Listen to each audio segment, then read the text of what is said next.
In 1927, a man from a farming town in Utah opened a 9-seat root beer stand in Washington, D.C. with $6,000 to his name. By the time he died, that stand had become one of the largest hotel companies in the world, with billions in annual sales, over 100,000 employees, and a name you see all over the world. His name was J. Willard Marriott, but everybody called him Bill. And here's what's strange about the Marriott story. You'd assume the man who built the world's largest hotel company was a hotel guy, but he wasn't. He didn't open his first hotel until he was in his mid-50s, and he fought against it the whole way. Hotels terrified him. He'd watched every major hotel chain in America go bankrupt during the Depression, and he wanted nothing to do with them. So how did a man who was afraid of hotels end up building the world's largest hotel company? Marriott was never really a hotel company, and how Bill built it surprised me. Let's get into it. When Bill Marriott was 12 years old, his father pointed at a field of sugar beets baking in the Utah sun. "Son, these beets sure need thinning. You're old enough to take care of that, aren't you?" He hitched up a horse and drove off to town. Bill didn't pick up a hoe. Instead, he rounded up his 7 brothers and sisters and made them an offer. "How'd you all like a nice bottle of soda pop, a whole bottle all for yourself? Well, all you gotta do is a little thinning out in the beet field." He gave them each a row and rode to the store with a wagon. He came back holding a bag of cold bottles like a trophy. "Finish your rows and it's all yours." They worked faster and faster. All afternoon, his sister Doris remembered, we'd hoe the beet rows, just dying for a drink of that cold soda pop. Bill sure got a lot of work out of us. He was a born organizer. But it went deeper than just organizing. At 12 years old, he cracked one of the hardest principles in business.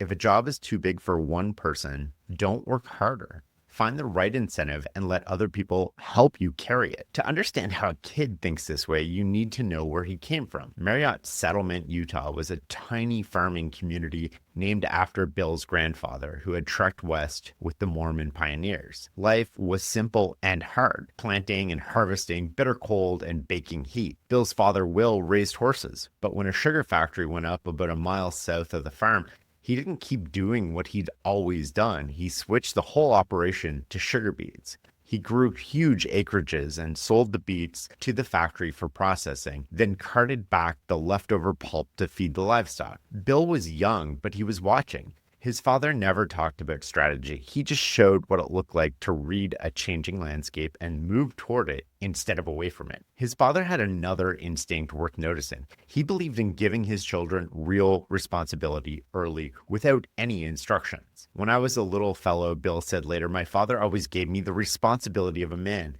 He would tell me what he wanted me to do, but never told me much about how to do it. It was up to me to find out for myself." And that philosophy produced the soda pop moment in the beet field, but it also produced something far more dramatic. When Bill was 15, his father put him in charge of shipping 3,000 sheep to San Francisco for the Panama Pacific Exposition. Alone on a freight train, nearly 1,000 miles to a city he'd never seen. His mother protested, but his father overruled her. "Bill's not a boy anymore. He's a young man. I'd trust him with my life. Sure as anything, we can trust him with a flock of sheep." Bill made the journey. He marveled at the exposition and came home wearing his first suit.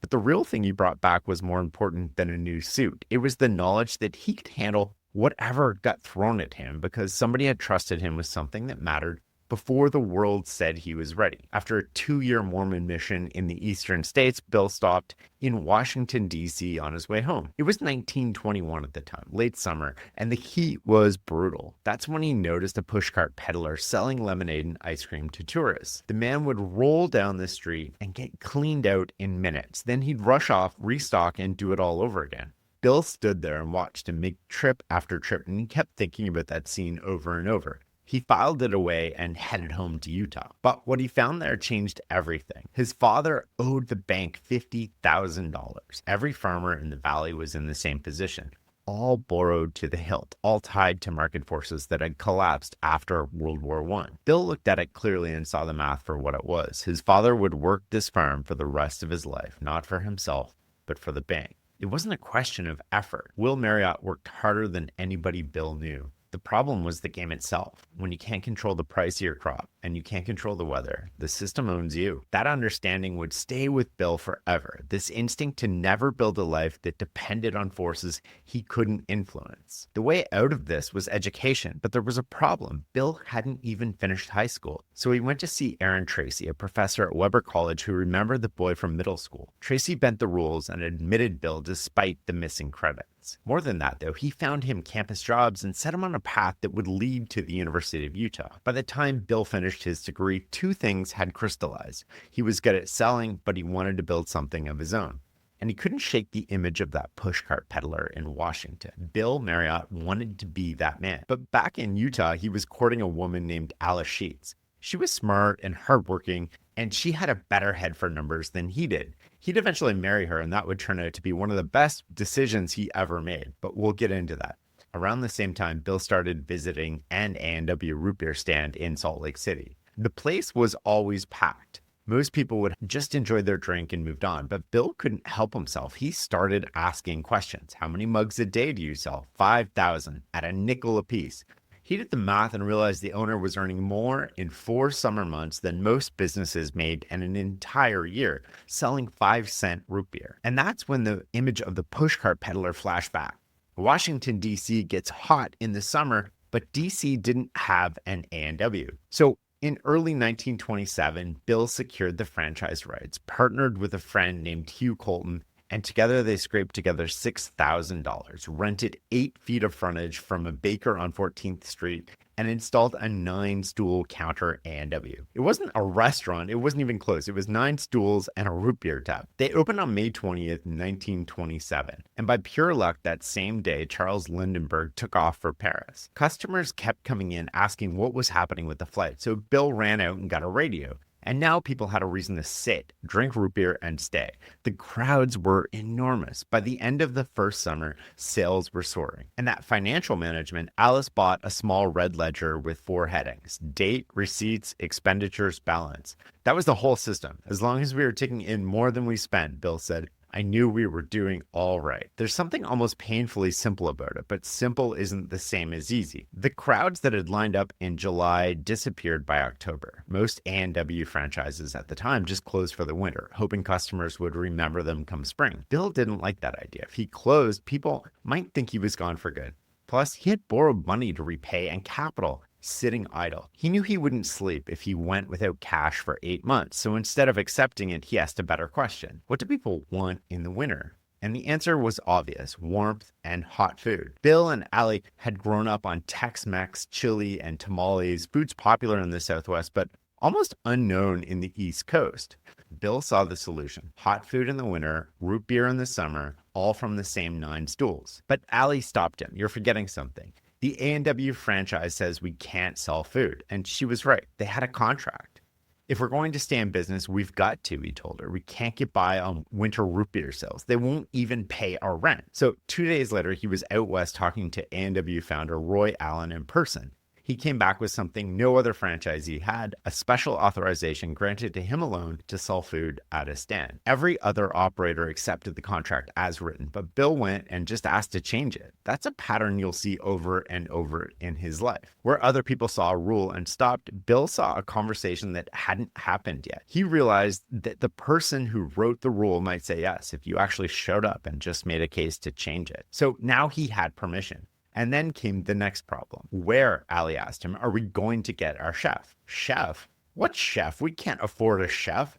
Well, I never saw you cook a hot tamale.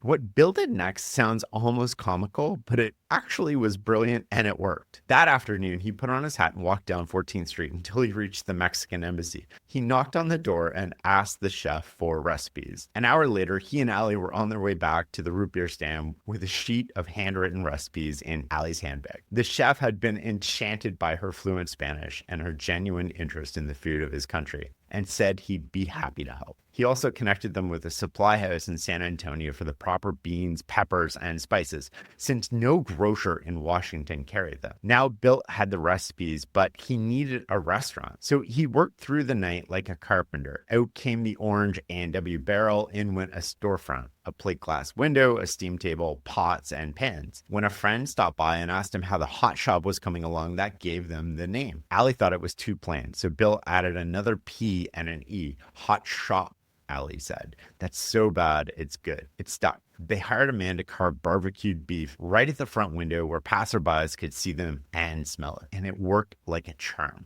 Government workers flooded in for fast, affordable lunches. And then Bill noticed something he hadn't expected. The spicy food made people thirsty, so beverage sales actually went up in winter. He turned a seasonal business into a year-round one. But it wasn't enough to support two families, so Bill borrowed $5,000 from Mr. Stuntz at Park Savings Bank and bought out his partner, Hugh Colton. With Hugh out, Bill opened a second hot shop on 9th Street, but he was already thinking about something bigger. He'd been watching the rise of car culture in America. People were falling in love with the automobile. And in other parts of the country, drive-in restaurants were popping up where customers could eat in their cars, while car hops delivered food on trays that hooked right onto the window. Bill found a location with ample parking on Georgia Avenue and decided to try it. The local officials, however, said no. Drive-in restaurants, young folks in cars after dark, they'd heard stories about petting parties and hit blast gin. Nobody wanted to open the door to that in the nation's capital. Bill could have found a different location or dropped the idea. But instead, he leaned into the problem. Here's how he tackled nearly every problem. Every employee he hired actually got a card with 4 questions. What is the problem? What is the reason for the problem? What is the solution to the problem? And what is your solution to the problem? And that's how he thought about everything. An obstacle wasn't a reason to stop. So he enlisted some influential friends and went to work on the officials. He promised his drive-in would tolerate neither romance nor moonshine, and then he backed up that promise. His car hops wore uniforms. The parking lot stayed well lit. He hired security to keep things orderly. Parents felt comfortable bringing their kids because Bill made sure they would be safe. The Georgia Avenue hot shop did $18,000 in sales in its first month. The original root beer stand hadn't done that in its entire first year. And the parking lot, which had seemed so spacious on opening day, was already too small. Then came the Depression. The stock market crashed in October 1929. Banks failed and unemployment reached 25%. Restaurants and businesses everywhere went under. But Washington wasn't like other cities. Most government workers still had jobs. Federal spending was actually increasing, and Bill's hot shops were priced perfectly for people stretching a paycheck. A nickel for a root beer, a dime for a sandwich. While competitors folded, Bill held on. Not every location survived. The 9th Street shop deteriorated with the neighborhood overrun by panhandlers. Bill asked for a rent reduction and he was refused, so he found someone to take over the lease and made sure to get a written release before walking away. When the bank later sued anyway, he won. Because he had the paper. He never forgot that. But the worst of it wasn't a bad location. It was actually his banker. Remember Mr. Stutz, the man who lent Bill $5,000 to buy out Hugh Colton? Bill and Allie had $15,000 in personal savings at his bank. One evening, a senator pulled Bill aside and told him to get his money out. The next morning, Bill called and Stutz begged him to stay. He promised he'd call personally if there was ever any risk of the bank closing. So against his better judgment, Bill withdrew $5,000 but left $10,000, and 2 months later, Park Savings shut its doors. This episode is brought to you by Google Chrome. You think you know a browser, but Gemini and Chrome? That's new. It can help you with practically anything on the web, like restoring a vintage motorcycle from a 50-page restoration blog, or finally break down that long article you've had open for weeks. Gemini and Chrome is here for it. Ready to make anything online make sense? There's no place like Chrome. Check responses, setup required, compatibility and availability varies, 18+. I wrote a little song to remind you, Choice Hotels get you more of the experiences you value. The Cambria Hotel's got it all. A rooftop bar, have a ball. Bring a date, your squad, or even your mom. Book direct at choicehotels.com. Stuntz did not call, and the next day, he shut himself. Auditors discovered he'd embezzled $250,000 gambling on horses. Bill had already watched his father spend a lifetime working for the bank instead of himself. And now he watched his own savings vanish because he trusted the wrong man. Years later, he came across something Emerson had written and copied it down. The true way of beginning is to play the hero in commerce, not begin with a borrowed capital, but he must raise an estate from this seed, must begin with his hands and earn 1 cent, then 2, then $1, then stock a basket, then a barrel, then a booth, then a shop, then a warehouse. That was exactly what he and Ali had done, and they weren't finished. When the corporate expansion later required borrowing, Bill insisted on long-term loans from insurance companies. Nothing that could be called back on short notice, nothing that could put someone else's hand on the steering wheel. He'd seen what happens when other people control your money, and he wasn't going to see it again. This is a lesson that Warren Buffett understands. He has said many times, we will never become dependent on the kindness of strangers. So while other businesses hunkered down during the Depression, Bill expanded. He sank just about everything he and Ali had into a new property on Connecticut Avenue where the land was cheaper. When it opened in July 1930, with 50 smartly uniformed car hops, they soon needed 50 more. The place became the spot to go to see friends and be seen. The drive-in was thriving. The sit-down restaurant inside was turning people away, and everyone said it was the biggest drive-in in the whole United States. It sounds reckless to expand during a depression, but Bill had done something that made it a lot less risky than it looked. He was obsessed with finding the best location. So he and Ali would park at intersections and count cars. They would sit there during lunch and come back from 5 to 8 for dinner trade, and then again from 10 to midnight for the after-theater crowd. They learned which side of the street got more traffic, which corner had more parking, and where cars naturally slowed down. They even tracked which streets had more women drivers versus men, figuring those were more family-friendly neighborhoods. When Bill couldn't be there himself, he hired neighborhood boys to count traffic after school. For $10 an hour, they'd sit on milk crates, clicking push lever counters as cars went by. Location, location, location, Bill would say, borrowing the line from hotel magnate E.M. Statler. He said it so often his family could have screamed, but he meant something specific by it. The location had to be right for now and right for 10 years from now. By the time he signed a lease, he knew they were not taking location risk. By 1932, Bill had 5 hot shops and a lawyer telling him to quit. My advice to you, young man, is to get out of the restaurant business, quick. I've got a lot of clients in this business and they're all going broke. Your trouble is you want to expand, but you'll never get anywhere by expanding because then you can't control it. When quantity goes up, quality goes down. Well, Bill listened politely. He disagreed. The way he saw it, owners didn't lose control because they expanded. They lost control because of bad debt, bad people. Both variables, like location, could be isolated and removed. He looked at the chain store successes of the time, Woolworths and Piggly Wiggly and A&P, and saw a bit of a blueprint. One person to handle the purchasing, all food prepared in a single closely supervised commissioner using standardized recipes, and tight roving supervision by himself, Ali, or one of his brothers possibly, at any location, any time of the day. That last part was key. Bill worked relentlessly hard, visiting each location personally, one after another, day after day. He'd check the temperature of the food. Was it hot enough? Was the root beer cold enough? He'd check whether the floors and windows were clean. He'd run his fingers under the shelves for dust, inspect the parking lot for litter, and talk to customers about what they liked and what they didn't like. Every single detail mattered. Then he'd relay everything to the manager and drive to the next one. His managers never knew when he'd show up to raise hell over a dirty shelf or a lukewarm sandwich, so they were always prepared. When his car pulled into the parking lot, the news spread quickly from the cashier to the cook to the car hop. Big tamales here! Everyone stood a little straighter and moved a little faster. He preached frugality the same way. A penny saved is 1 penny more profit, he told his managers, repeating that phrase so often they heard it in their sleep. He introduced a bonus system that tied incentives to each location's profits.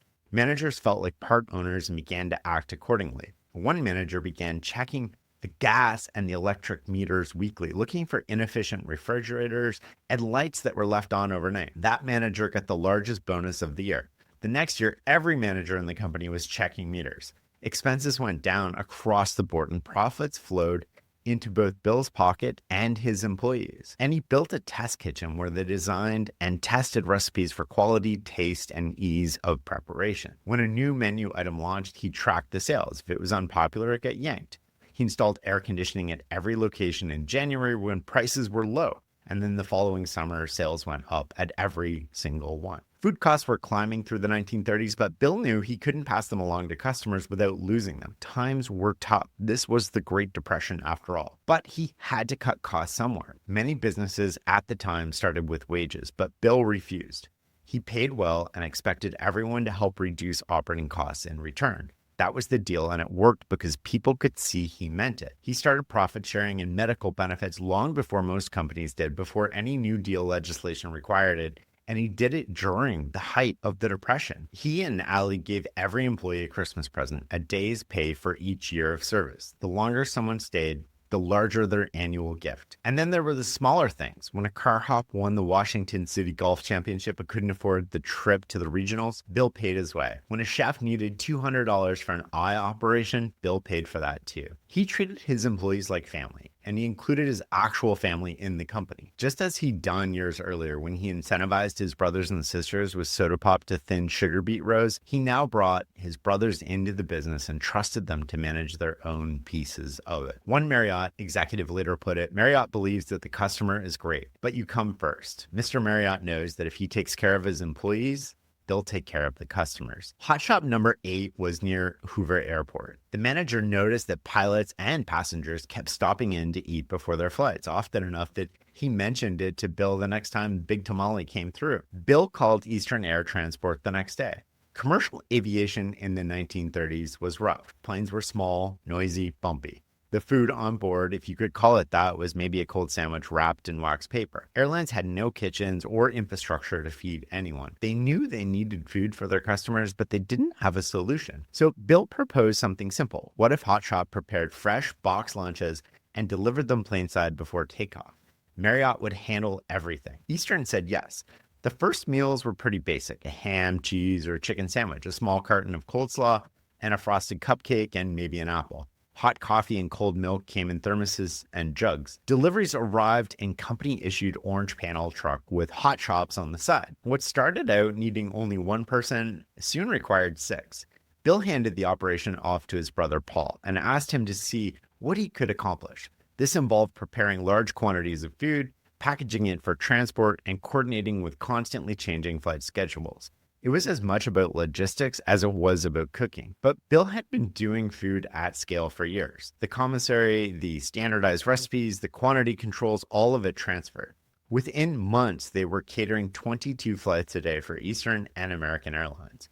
By the 1960s, Marriott would be the largest airline food provider in the world. And it all started because a manager mentioned something and Bill picked up the phone the next morning. He was always asking the same question: where are our customers going that we're not serving them? World War II disrupted everything. Gas rationing meant fewer people driving to restaurants. Meat and dairy were scarce. The draft siphoned off his workforce.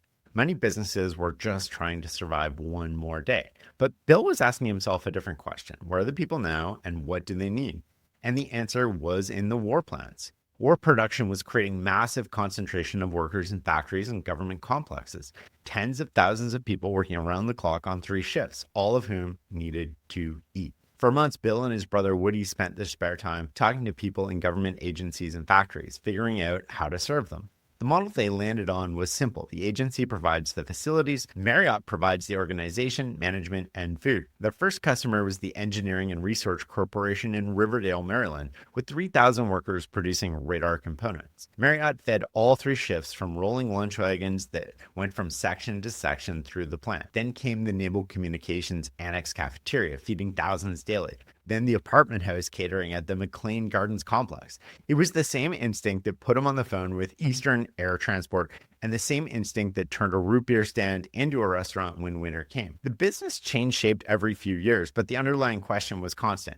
Where are people now and what do they need? By the war's end, Bill's business-to-business operation had grown from one airline contract in the late 30s to feeding the U.S. government and some of the largest corporations in the country. And through it all, despite wartime rationing and belt-tightening, Bill refused to cut corners on quality. While he was a fanatic about cost, He focused on the cost that didn't affect the customer. His buyer drove to the farmer's market every night at 10 o'clock when corn was in season, brought fresh corn in from Virginia farms, and stored it overnight in cold storage meat lockers so it would go out to every shop still farm fresh the next morning. Even during a war, the corn had to be as fresh as possible. That was just how Bill operated. After the war, Marriott had 3 distinct businesses: retail restaurants, airline catering, and institutional food services.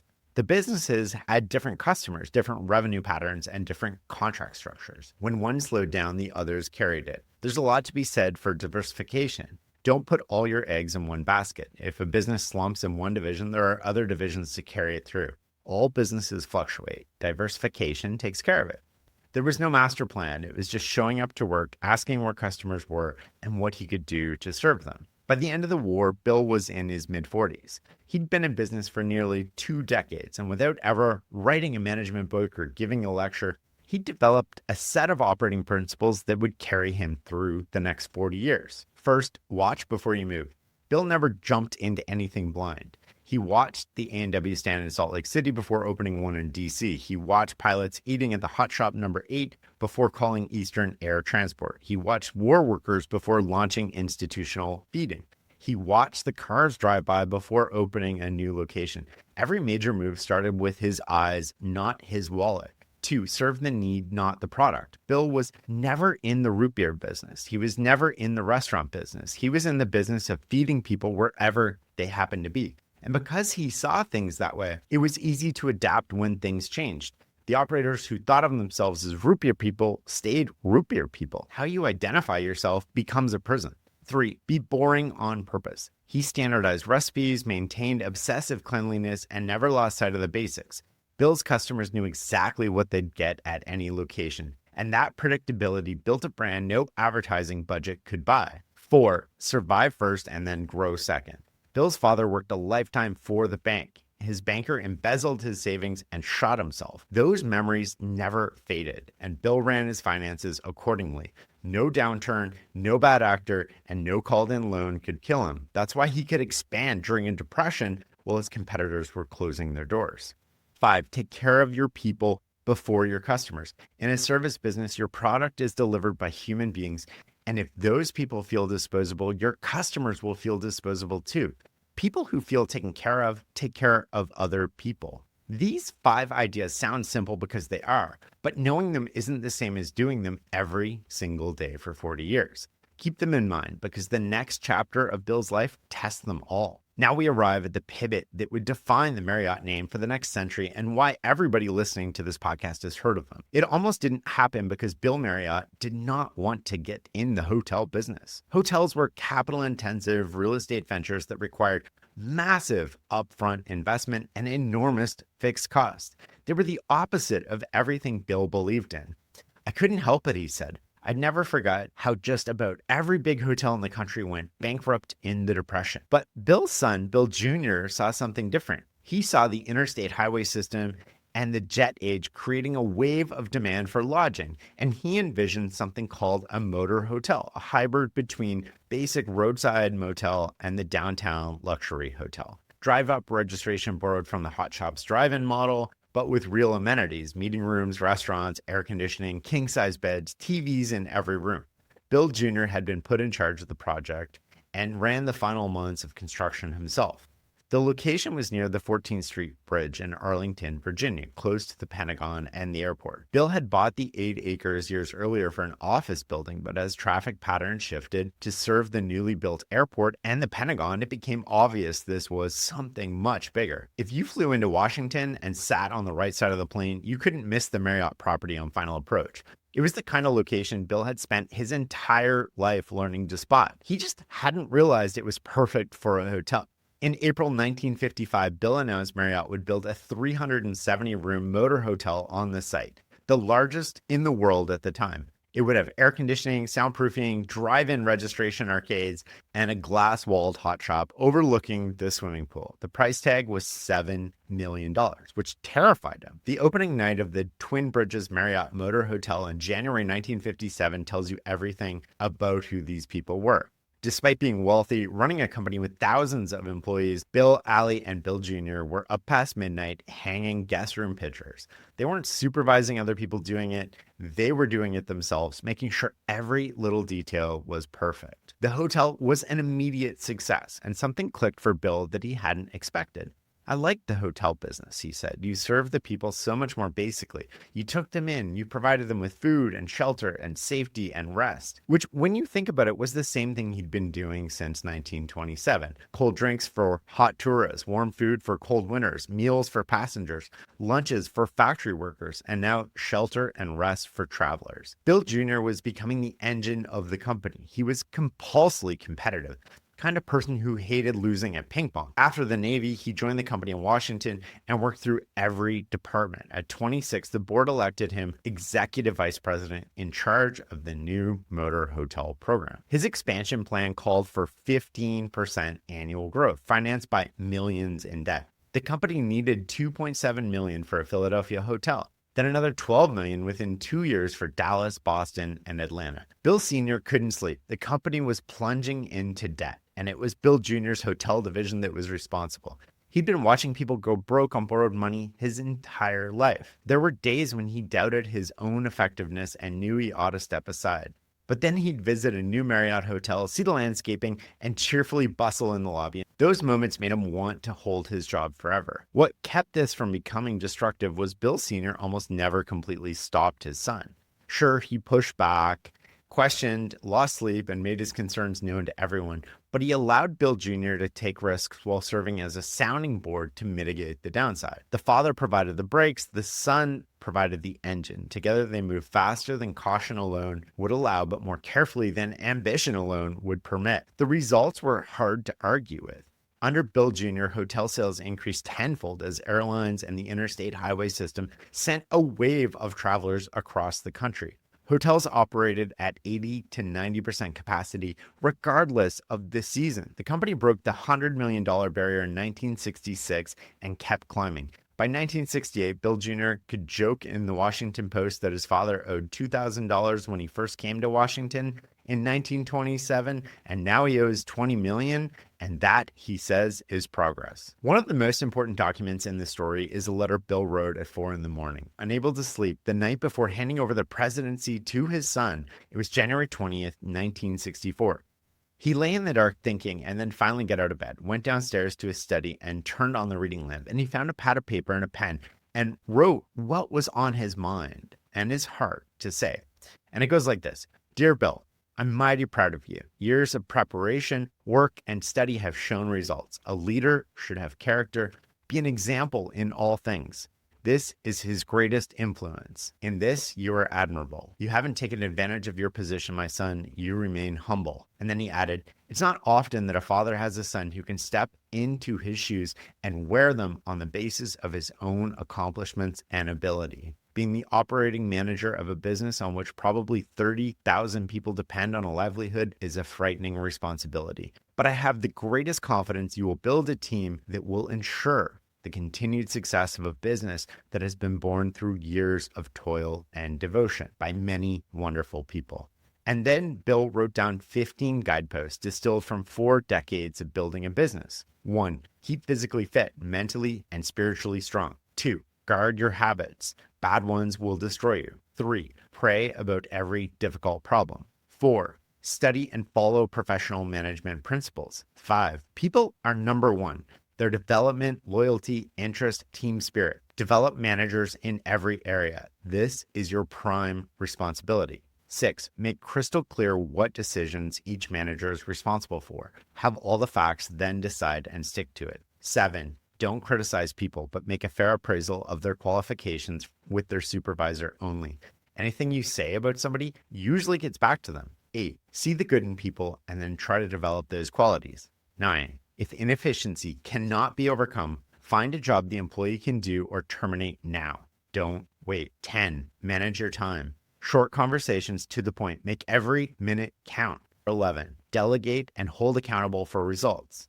12, let your staff take care of details. Save your energy for planning, thinking, promoting new ideas. Don't do anything someone else can do for you. 13, Ideas keep the business alive. Know what your competitors are doing. Spend time and money on research and development. 14. Don't try to do an employee's job for him. Counsel and suggest. 15. Think objectively and keep a sense of humor. Make the business fun for you and others. More than a third of those are all about how you treat, develop, and lead people around you. This wasn't an accident. If you want the results too big for one person to achieve, you have to take care of the people who achieve them for you and with you. Most companies lose their culture when the founder leaves because the founder was the culture and they never took the time to put it on paper. Bill did, and at 4 a.m. because he couldn't sleep. At the stockholders meeting that November at the Twin Bridges Hotel, Bill read a brief statement. For nearly 4 decades, I have headed our company's operations, and with the help of many dedicated, talented people, I have been privileged to see the business grow from a small root beer stand to the major national chain with annual sales, which are now approaching nearly $90 million. I feel it is my responsibility to our shareholders to turn over the operating management of the company to a younger man. Of the company's 7,527 stockholders, about 400 were present. Hot Shoppe employees, housewives, car salesmen, and government workers, mail carriers, and retired accountants, a cross-section of America. Bill asked for a vote, and every right hand went up. Some raised both hands. On the platform, every officer stood. Bill and Allie converged on their son, and the stockholders broke into cheers. It was all in the family. The whole thing was so unbelievable, so corny, and so wonderful. It made them feel as if they belonged to the family too. Bill handed over the presidency, but he couldn't hand over the habit, so he remained the chairman, traveling constantly to inspect hotels and restaurants and to advise his sons. In January 1967, he suffered a heart attack. The doctors were pretty blunt. Another one would probably kill him, but Bill couldn't stop. I sweat terribly and overdue, he wrote in his diary, but I love to work. And at 73, standing before 23,000 students, he told them, discipline yourselves. Discipline is the greatest thing in the world. Where there is no discipline, there is no character, and without character, there is no progress. In February 1976, sitting in a reclining chair at the Camelback Inn in Arizona, the first existing hotel his company ever acquired, Bill reflected on his life with his friend and biographer, Robert O'Brien. He spoke simply about what had driven him. I just had 3 general ideas in my mind, all equally important. One was to render friendly service to our guests. The second was to provide quality food at a fair price. The third was to work as hard as I could day and night to make a profit. When we added more hot shops, it just wasn't to get bigger. It was to build up a pool of capable, dependable employees who knew our ways of doing business and liked to work for us. Then when we added the in-flight service and the hotels and the specialty restaurants, it was a natural and logical extension of what we were already doing and knew how to do. 3 ideas: friendly service, fair prices, and hard work. That was it. That was the whole thing.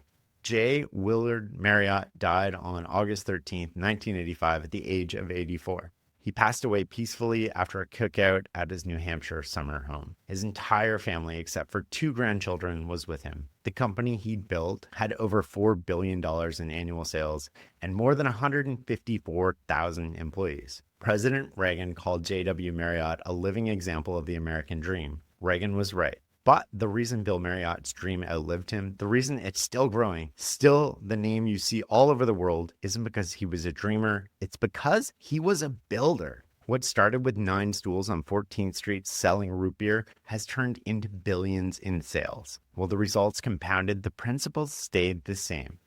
Thank you for listening and learning with me. I'll see you next week.